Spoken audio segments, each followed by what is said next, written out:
Assalamualaikum Sobat Football United. Manchester United menelan kekalahan telak 0-3 menghadapi Manchester City di Manchester Derby. Terima kasih Sobat Football United yang sudah bergabung di live commentary, yang belum bisa ikut di pertandingan selanjutnya. Seperti biasa setelah pertandingan ada konferensi pers yang dihadiri oleh Erik ten Hag. Gua ambil sumbernya dari manunited.com. Erik ten Hag merasa kalau keputusan penalti di babak pertama VAR pelanggaran Rasmus Højlund kepada Rodri merubah situasi di Manchester Derby yang dimenangkan 3-0 oleh Manchester City. Penalti merubah pertandingan. Saya tidak memiliki komentar terkait hal tersebut. Saya tidak memiliki komentar. Iya, saya melihatnya, tapi saya tidak memiliki komentar.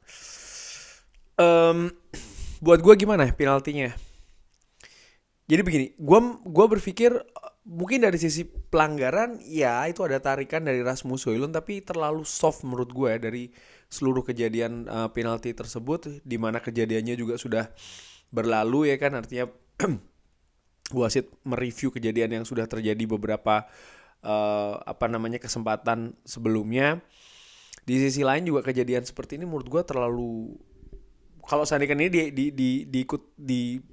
diikutkan sebagai pelanggaran untuk penalti ya seharusnya banyak juga di partai-partai lain ya kan, atau di kesempatan-kesempatan lain pun juga harusnya penalti gitu loh.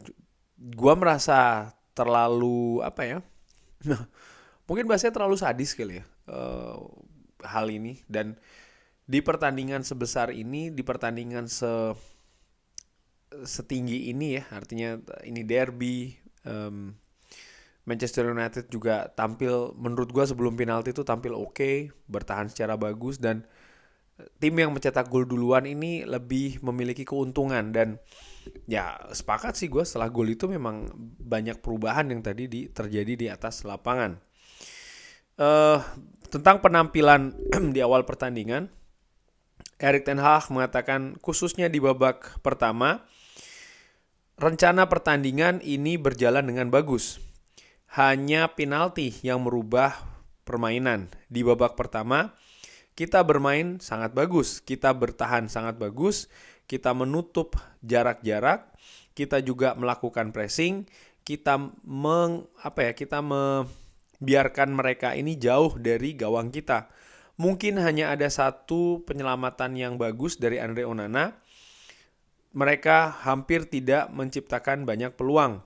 Kita juga memiliki beberapa kesempatan, 2 atau 3 kali kita melakukan serangan balik yang bagus, tapi kita tidak bisa mengambil keuntungan dari hal tersebut. Sepakat gue. Seperti yang gue singgung dan gue katakan di preview, kalau memang Manchester United akan mengambil posisi bertahan ya dari line up, dan memang kenyataannya pun demikian, Manchester United lebih mengambil posisi bertahan. Dan menurut gue tidak ada masalah dengan mengambil situasi bertahan, karena memang secara kualitas kolektif maupun juga individu kalau dibandingkan ya Manchester City jauh lebih bagus daripada Manchester United, sehingga taktik membiarkan Manchester City lebih banyak menguasai possession tapi bertahan dengan disiplin sehingga mereka tidak membahayakan gawang dari Manchester United sambil mengintip peluang untuk melakukan counter dengan cepat dilakukan di babak pertama sebelum gol utamanya ya, di mana Manchester United bertahan dengan solid. Beberapa skema transisi dari bertahan ke menyerang, serangan balik, counter attack pun juga sudah diperagakan walaupun belum bisa dimaksimalkan kan, demikian. Jadi dalam konteks tersebut gue berpikir sih ya, kalau memang Erik ten Hag mengatakan rencana pertandingan berjalan ya iya, dan ya gol memang merubah keadaan. Tapi gue juga menilai bagaimana Manchester United seharusnya bisa lebih clinical, bisa lebih tajam. Oke, pertahanan sekali lagi sebelum gol itu tercipta bagus, solid. Tapi di sisi lain Manchester United gue lihat di 10 menit awal pertandingan saja sudah mendapatkan beberapa momentum yang kalau seandainya itu bisa dimaksimalkan dengan lebih tenang dan lebih tajam, situasi justru akan lebih berubah ke arah yang lebih menguntungkan bagi Manchester United. Tapi sayang itu tidak terjadi. Merasa terganggu dengan gol kedua ya, ini judulnya demikian. Rencana di babak pertama sangat disiplin. Lalu Anda bisa melihat kalau itu bisa jadi sukses. Namun kita membuat kesalahan di gol kedua. Kita melakukan kesalahan. Ada salah keputusan ya yang meninggalkan kiper di saat yang tidak tepat. Artinya ya terlalu banyak pemain itu naik ke atas. Kita tidak bisa recover secara cepat. Artinya kita tidak bisa kembali lagi secara cepat. Dan mereka berganti cara bermain. Pemain kita berada di posisi yang salah dan mereka membuat gol yang luar biasa. Kita ini keluar ya dari bentuk dan artinya dari posisi kita seharusnya, kita keluar dari posisi kita seharusnya dan kita ya terhukum. Tapi di babak pertama juga sebenarnya bagus. Kita bertahan dengan juga bagus. Ya di gol kedua terlihat sih menurut gua memang bagaimana mungkin seorang Erling Haaland, striker yang paling berbahaya dari Manchester City, lepas tanpa pengawalan.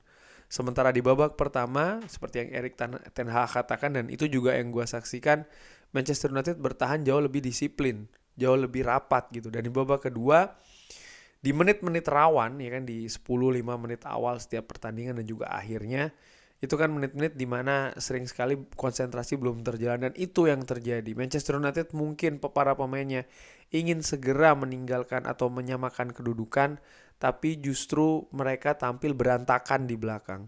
Ini mengingatkan gua betul dengan bagaimana proses gol Brentford di mana Manchester United juga ketika lawan ini melakukan counter ya, berubah gaya, Manchester United sering kelabakan. Dan ini tadi gol Haaland sekali lagi juga demikian. Bagaimana para pemain Manchester United yang sebenarnya berjumlah cukup banyak ya di daerah kotak penalti sendiri, tapi justru tidak melihat pergerakan pemain lawan. Mereka hanya sibuk melihat bola saja. Akibatnya apa? Ya lengah.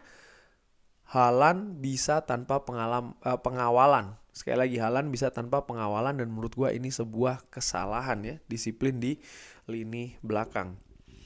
Lalu ditanyakan juga tentang Mason Mount yang tampil di babak kedua.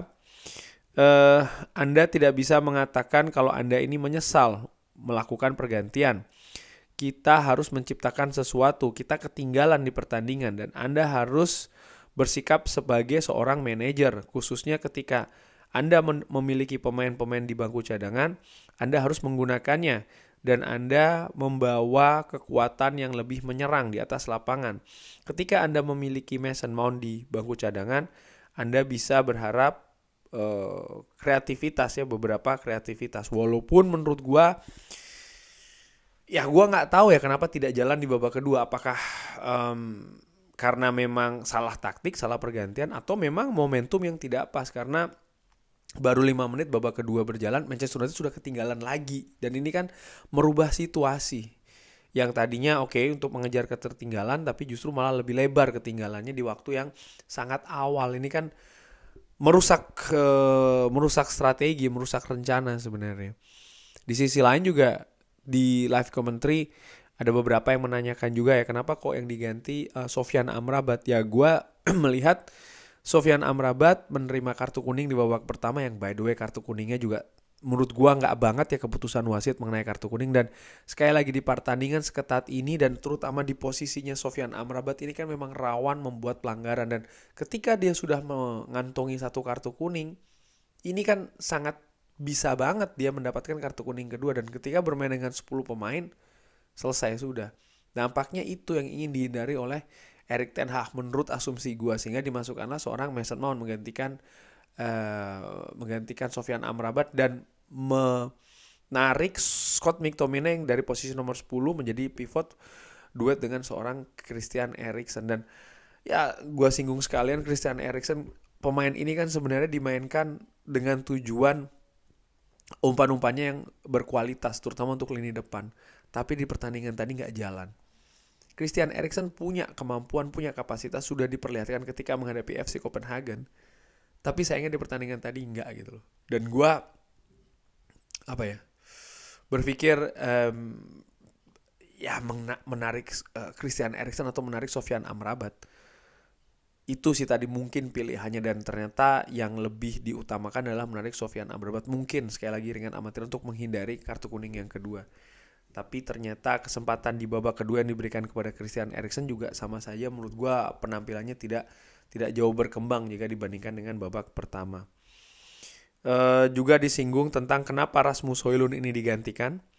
Rasmus bermain di setiap pertandingan dan itu dia tidak terbiasa dengan hal tersebut, bermain di setiap pertandingan.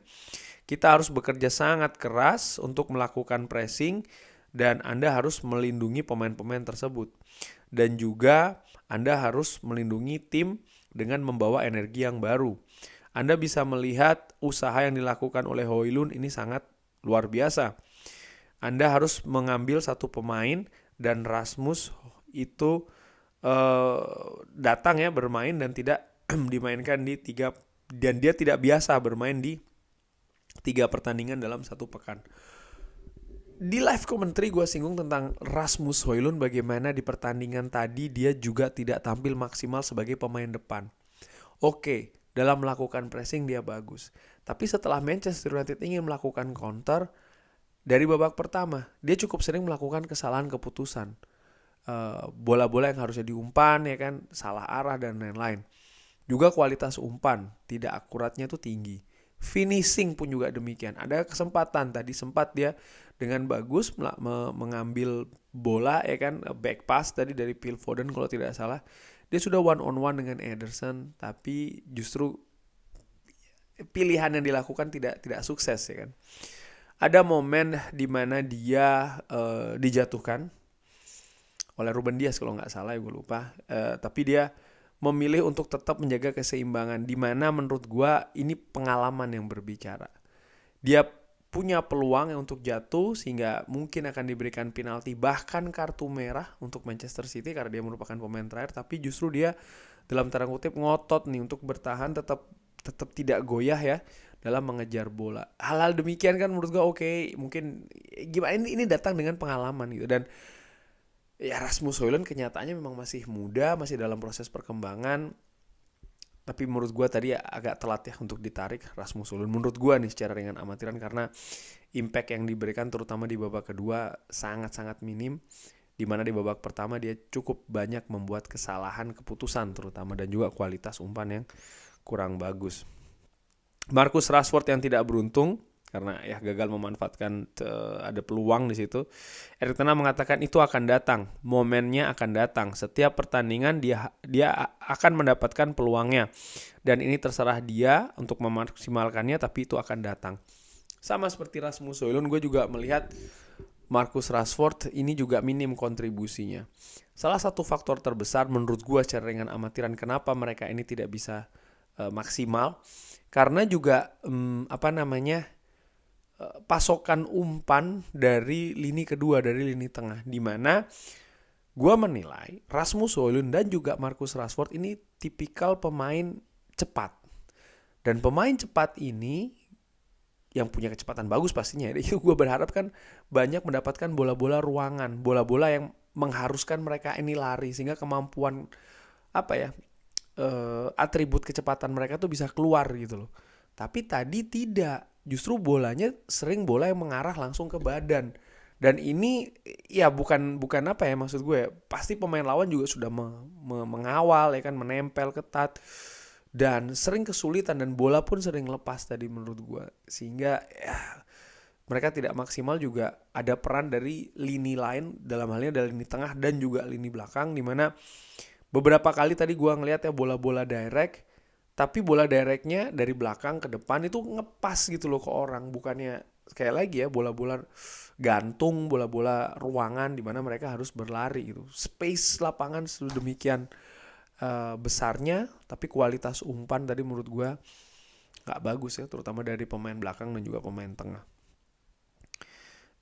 Ya harus menghadapi kekalahan ini. Erik ten Hag mengatakan ketika Anda bermain menghadapi tim ini, artinya menghadapi Manchester City, segalanya harus sempurna. Jadi Anda tidak membutuhkan bantuan yang lain, tapi Anda juga tidak menginginkan hal-hal lain ini bisa melawan Anda. Hari ini bukan hari kita harus menerimanya, tapi jangan lupa bahwa di pertandingan tadi rencana pertandingan sebenarnya sangat bagus di babak pertama. Tentu saja ini menyakitkan, seperti yang Anda katakan, kalah di pertandingan derby ini sangat buruk. Itu bisa saja berjalan ke arah yang berbeda, tapi sayangnya kali ini tidak demikian. Sekarang Anda harus bisa menghadapinya, menerimanya seperti apa saat ini, dan di 24 jam ke depan Anda harus bangun dan pergi ke pertandingan selanjutnya menghadapi Newcastle di Carabao. Disinggung tadi mengenai rencana di babak pertama atau strategi di babak pertama yang berjalan dengan bagus menurut Erik ten Hag. Ya, gua melihat paling tidak sampai dengan gol penalti dari Manchester City. Dan sekali lagi sebenarnya di 10 menit awal Manchester United punya kesempatan untuk unggul dulu gitu loh. Tapi ya beberapa kesalahan masih dilakukan dan itu yang memberikan hukuman bagi Manchester United. Di sisi lain gue juga melihat bagaimana ketersediaan pemain ya. Bayangkan pemain seperti Johnny Evans diberi kesempatan duluan.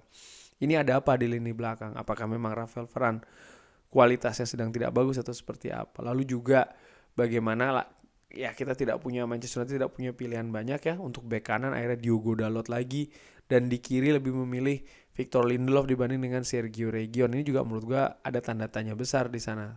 But anyway, ya lini belakang juga terlihat keropos dari ketersediaan pemain-pemainnya. Di samping juga pemain lini tengah, terutama pemain-pemain yang memang diandalkan sisi kreativitasnya, baik itu Bruno Fernandes dan juga Christian Eriksen, tidak berjalan tadi. Dinamika pertandingan juga tidak menguntungkan Manchester United, di mana kebobolan dengan penalti seperti itu ya, dicek VAR lah, yang sudah momentumnya sudah lewat. Lalu di gol kedua juga terjadi begitu cepat di babak kedua, dan ada faktor kesalahan juga tentunya. Dan ya gol ketiga menurut gue itu sudah nampaknya seperti kayak sudah menunggu waktu saja. Kekalahan ini ada kekalahan berat ya. Kekalahan di derby tidak pernah ada yang mengenakan, pasti sangat menyakitkan. Tapi ya tidak punya pilihan lain juga Manchester United untuk segera bangkit ke pertandingan selanjutnya yang menurut gue juga berat ya, menghadapi Newcastle. Kurang lebih demikian, terima kasih sudah menyaksikan. Jangan lupa like, subscribe. Wassalamualaikum warahmatullahi wabarakatuh.